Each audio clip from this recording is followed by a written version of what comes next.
शिक्षा के मुद्दे पर सरकारों के सामने एक देश एक शिक्षा एक नीति की राय रखते हुए घंटी बजाता रहा। आपके घंटी बजाने के बाद देश की नई शिक्षा नीति कैसी बनी है, जान लीजिए। 5वीं तक अब मातृभाषा, स्थानीय भाषा और राष्ट्रभाषा में पढ़ाया जाएगा। बाकी अंग्रेजी ही क्यों ना हो, सिर्फ एक विषय के तौर पर ही रहेगी। 9वीं से 12वीं तक के बच्चों की पढ़ाई के लिए नई शिक्षा नीति में कई बदलाव हुए हैं।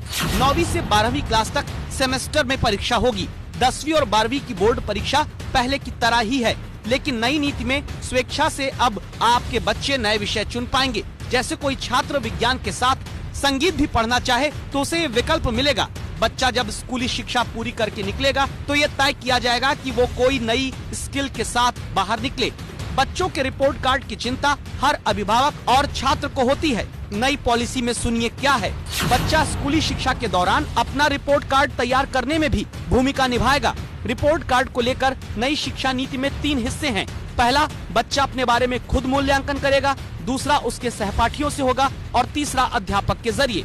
स्कूली शिक्षा के बाद कॉलेज के स्तर पर भी नई शिक्षा नीति देश के लिए नया संदेश लाई है।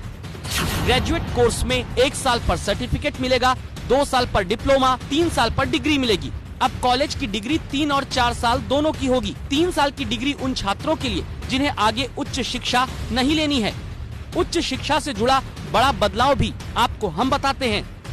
अब छात्रों को एमफिल नहीं करना होगा। एमए के छात्र अब सीधे पीएचडी कर सकेंगे। नई शिक्षा नीति में प्राइवेट यूनिवर्सिटीज के मनमाने रवैये पर भी लगाम लगाने की कोशिश की गई है। अगले 10 साल तक इस नई शिक्षा नीति के साथ नए लक्ष्य देश में शैक्षिक विकास को लेकर रखे गए हैं।